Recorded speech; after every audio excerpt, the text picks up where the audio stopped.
Welcome to Haunted Canada.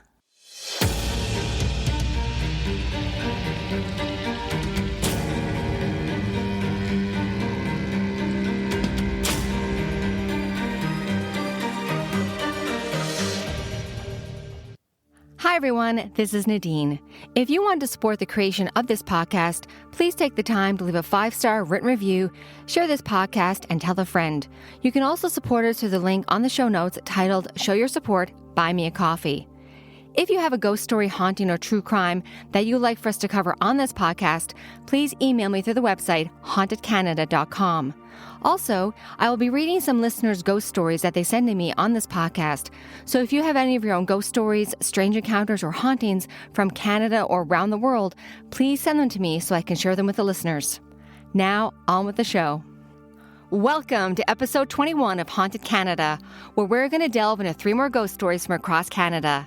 First, we're going to head to Calgary, Alberta to talk about the ghost stories surrounding the historic old City Hall.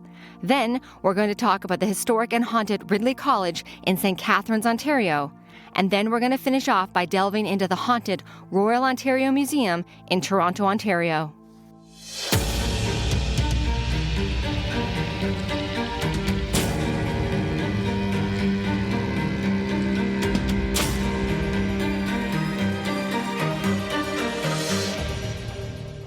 The historic City Hall in downtown Calgary, Alberta, often referred to as Old City Hall, was built in 1911 and is full of many ghostly spirits that are still roaming throughout the impressive structure still to this day.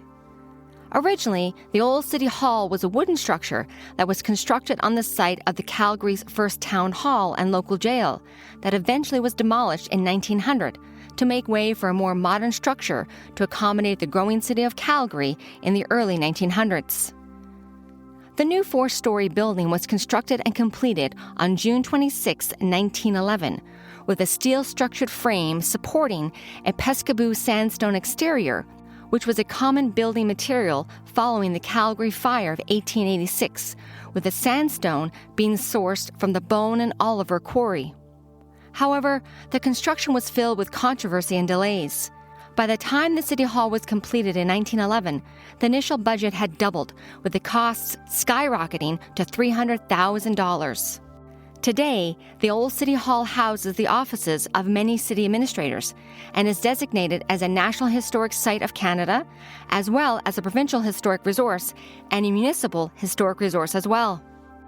While the historic building has housed many different offices over the years, the one thing that it's very well known for is for the many ghosts and hauntings that still reside within. The city of Calgary actually issued a press release many years ago detailing the numerous ghosts and hauntings that were within the old building walls. The city stated that they had the ghost of a man and a woman who were known to still haunt the historic hallways of the old City Hall. The male ghost is believed to be that of a former prisoner that died within the City Hall when it was a jail in the early 1900s. The historic City Hall had actually doubled as the Calgary Police Station, and it had 15 jail cells on the ground floor between 1911 and 1914. And during that time, there have been many documented cases of prisoners dying in those cells, including that of J.W. Lewis and William Morgan. To this day, people who have worked at the building and over the years have reported seeing a man dressed in early 1900s attire, clothing, walking throughout the building. While many employees will often get a sense as if someone is pushing them from behind while they're walking up and down the old staircases. This has often caused such a stress for employees and construction workers in the building that they've actually left the building never wanting to return. While others have reported seeing the outline reflection of a man with no face staring at them from glass windows and mirrors. One employee recounted that on one particular day, when he was finishing up work, he was getting ready to leave. As he exited his office, he turned off the lights and closed the door to his office as well.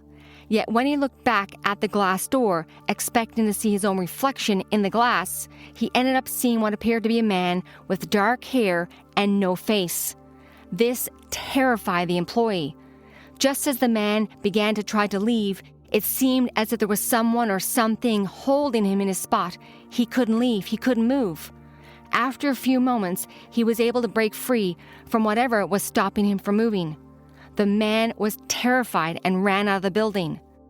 And the next day, he asked to be transferred to a different building to work in, and he never returned to the old city hall again. The woman of a ghost is often seen wandering up and down the old historic staircase. This female ghost is believed to be that of a woman known as Kathleen Kitty Quinn, who was actually the first prisoner to enter the old jail cells in 1911. To this day, there have been dozens of documented stories from staff who have worked in the building witnessing a woman dressed in early 1900s clothing, a dress, walking up and down the staircase. Many employees who work at the old city hall today report that when they're going up and down the staircases themselves, that on many occasions, they'll actually pass by a woman on the staircases. They have described the woman dressed in an early 1900s dress, being very pale with a gaunt face with black eyes, who just stares at them. Staff report getting a very cold feeling as they walk by the woman, yet when they turn around, the mysterious woman has vanished from the staircase. To this day, many people who work at the old city hall believe that it is the spirit of Kitty Quinn, who was the first female prisoner in the jail in 1911, that it is her spirit still wandering throughout the old historic building still to this day.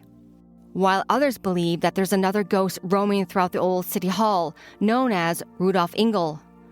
Rudolph actually installed the historic city clock in 1910, and tragically, Rudolph died in a hunting accident the very next year in 1912. To this day, the clock still works perfectly, and many believe that it's Rudolph's spirit that has remained behind, caring for the clock that he installed over 100 years ago. On many occasions, an older man is often seen walking throughout the old city hall, carrying a wooden tool chest, walking towards the staircases that lead up to the clock tower. And people have actually reported hearing the sounds of someone climbing the stairs to the clock tower. But when they check, there's never anybody there. Legend has it that because the clock is still working perfectly to this day, that it is Rudolph's spirit still caring for the clock that he installed in 1910.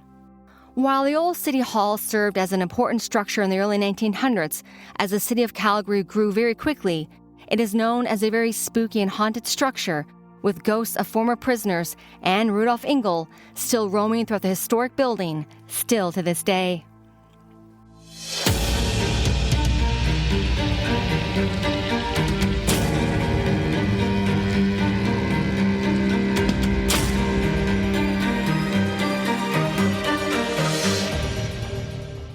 Ridley College in St. Catharines, Ontario, is one of the area's oldest and most prestigious boarding schools. Ridley opened its doors in 1889 and welcomed students from across Canada and around the world, and to this day, it has numerous ghostly spirits from former teachers, students, and a gardener that are still wandering throughout the academic institution. During the Spanish flu epidemic from 1918 to 1920, every part of Canada was affected, with close to 50,000 people dying throughout Canada. The Spanish flu hit Ridley College hard, with close to 60 young boys falling ill in 1918. The school administration converted an area of the school known as the Pest House into an isolation hospital. Today, the Pest House is actually known as Governor's House, that back in the day was used as a dorm for the middle school boys. While sports and outdoor activity are a big part of Ridley College to this day, in the early 1900s, football was a favorite for all the young boys. Yet, when the Spanish flu hit the college in 1918, it was at that point that the school didn't actually close. Instead, they decided to just take a 10-day break to try to stop the spread of the Spanish flu. Yet, even with the break, the Spanish flu spread rapidly throughout the college, with death coming at a rapid pace. The first person to die at Ridley College was that of a beloved teacher and headmaster known as Mr. Flynn, who died in October of 1918 in his room at Ridley College. The second person to die at the school during the Spanish flu was that of a devoted nurse, Miss Bush. Miss Bush worked at Ridley College, caring for the students and the staff, and when the Spanish flu broke out, she devoted herself to caring for everyone at the college, ensuring that they received the best care possible. Miss Bush worked day and night, yet sadly, While she was working and taking care of others, she ended up contracting the Spanish flu and died just a few weeks after the teacher, Mr. Flynn. Now, on many occasions, the ghostly apparition of a man that is referred to as Mr. Flynn is seen walking throughout the corridors. Many believe that the spirit of Mr. Flynn is heading to his classroom to continue teaching like he did so many years ago. On other occasions, the nurse, Miss Bush, is seen wandering throughout the college, especially when students or staff are sick. On many occasions over the years, when students are in their rooms feeling sick or under the weather, they'll often hear a faint knock at the door. When they open the door, they'll often see a woman dressed in a 1900s nursing uniform with a white nursing cap on her head looking at the students and asking them, how are they feeling? While on other occasions, students have reported that in the middle of the night, when they're in bed sick with a fever, they'll often wake up and see that same woman dressed in the early 1900s nursing uniform with a white cap on her head just standing over their beds looking at them with a friendly smile. To this day, everyone believes that it is the spirit of the school nurse, Miss Bush, still caring for the students at Ridley College, the place that she loved so much. Sadly, one young student, a young boy, who was gravely ill in 1918 during the Spanish flu epidemic, was not kept at the college to be nursed back to health. Instead, he was sent back to his home in Toronto in hopes that he would get better soon. Yet as soon as the boy arrived at the family home in Toronto, he became weaker and weaker, and as a result of the Spanish flu, he died just a few days later. However, the most strange and spookiest thing happened when that young boy died in Toronto. At the very moment that he passed away, the bell at Ridley College began to ring all by itself. When the bell began to mysteriously ring at the college, nobody could understand why, as the only way to get to the bell tower was through the closet, and the door had always been locked by Mr. Powell, the school headmaster, and at that time, he was the only person with the key. When the staff who were still at the school began to hear the bell ringing, they ran to check the door to see who might be in the bell tower ringing that bell. Yet when they arrived, the door was still locked from the outside. When the word began to spread that the young male student had passed away in Toronto at the very time the bell began to ring, many people believed that the young boy was actually using the bell as a way to say goodbye to the school and the students that he loved so much. Yet, it seems that since the early 1900s, strange things and ghostly apparitions are still seen to this day. Most of the ghostly sightings at the historic school are often seen in the middle school area, and many believe that this ghost is that of a former gardener by the name of Herbie Morgan. Over the years, there have been dozens of reports from students and teachers who often see an elderly man dressed in gardening clothes working on the lawn, planting new flowers, and trimming the hedges. Yet as people begin to approach the elderly man in the garden, he just vanishes in front of them. Even odder is that when students are walking throughout the grounds of the college, they can often hear the sounds of snipping, as if someone is trimming the hedges and trees, and they can hear the sounds of a man whistling. But when they look around, there's nobody there. To this day, everyone believes that it is the former gardener, Herbie Morgan, still working on the grounds of Ridley College, the place that he loved so much. Yet it seems that it is the memorial chapel at Ridley College that has the most ghostly activity, sightings, and strange activity. It has been noted in articles that I've researched online from former teachers and students that most of the strange and spooky experiences happen in the chapel. One strange story that I came across was recounted by a former employee, Mr. Cook. One evening, Mr. Cook noticed that the lights were still on in the chapel. So Mr. Cook decided to head down to the chapel to investigate and took with him his faithful dog, Lappy. As Mr. Cook entered the chapel and walked down the corridor, he got an odd feeling as if someone was watching him, and he could feel chills running up and down his spine. Even the timid and faithful dog Lappy began to growl and refused to enter the chapel any further. It seems as if the dog Lappy could sense that there was someone or something in the chapel. Mr. Cook quickly ran into the chapel, turned off the lights, and then left with his dog. But as he was walking away from the chapel, he looked back, and he then noticed that the lights were back on in the chapel. Sensing that something was just off, he decided not to go back to the chapel that very evening. A former employee who worked in the administration office once even reported that when she was walking into the memorial chapel one evening, that the lights began to flicker on and off.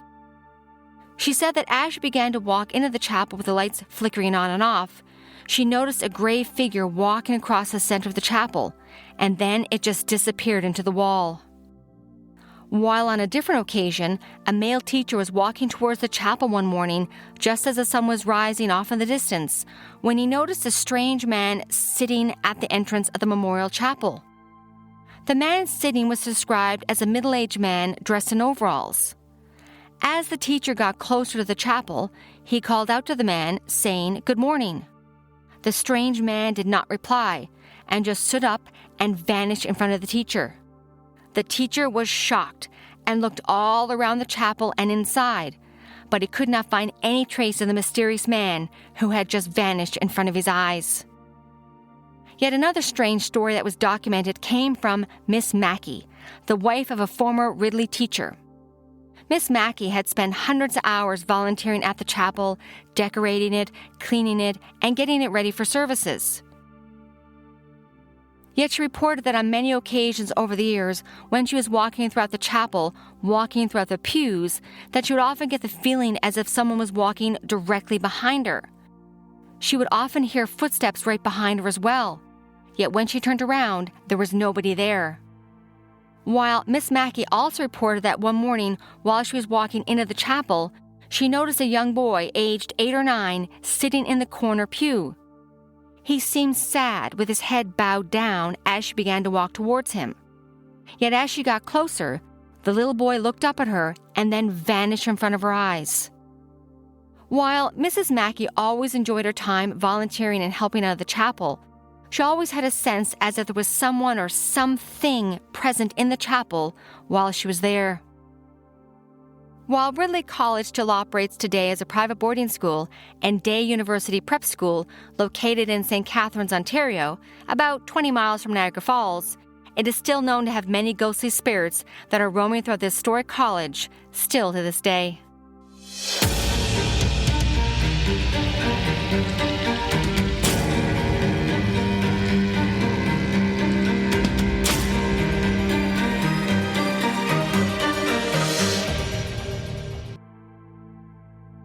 The Royal Ontario Museum, or ROM, R-O-M, as it is often referred to, was created with the signing of the ROM Act in the Ontario Legislature on April 16, 1912, just 2 days after the sinking of the Titanic on April 14th.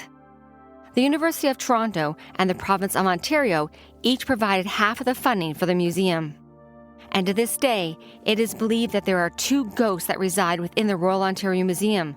One spirit is believed to be that of the original director of the ROM, Mr. Charles Curley, whose ghostly spirit is seen wearing a nightshirt wandering throughout the museum late at night, while the second ghost is that of a little girl who is often seen in the planetarium. The Royal Ontario Museum is described on their website as Canada's premier museum. It is the largest museum in Canada to explore both the natural world and humankind's cultural past. It houses world-renowned collections, is home to the leading scholars, and through innovative programs and galleries, engages with over 1 million visitors each year. The Royal Ontario Museum is believed to be haunted by its original director, Dr. Charles Curley, who wanders throughout the museum late at night in his nightshirt and likes to hang out in the East Aztec collection section of the museum. When Dr. Curley worked at the museum for 35 years as the director, he was described as a workaholic and would stay at the museum working late into the night. He would be at the museum so late that on many occasions he would just sleep in his office. This became such a habit that he eventually had a small cot put in his office and he would just sleep there nightly. But after working long days at the museum and before crawling into the cot for a good night's sleep, Dr. Curley would actually change into his pajamas, otherwise known as a nightshirt. Now, if you're wondering what a nightshirt might look like on a man wearing it in the early 1900s, visualize the movie Scrooge, as Scrooge wore a long nightshirt to bed as well. Sadly, Dr. Curley died in 1957, yet many believe that it is his spirit that is still wandering throughout the museum to this day. Museum employees report seeing Dr. Curley wandering throughout the building, especially late into the night. Many recognize the ghostly apparition of Dr. Curley from the old photographs from the days when he was the director, while others who see this ghostly apparition still wandering around in the long nightshirt recognize it, of course, as Dr. Curley. The ghostly apparition of the doctor has been seen on the museum's main floor and in the gallery where a lot of the Asian artifacts still are to this day.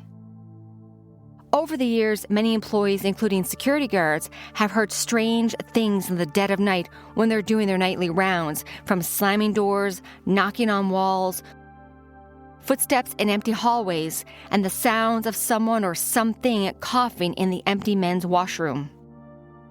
Yet, it seems that Dr. Curley doesn't have to be seen to make his ghostly presence known at the Royal Ontario Museum.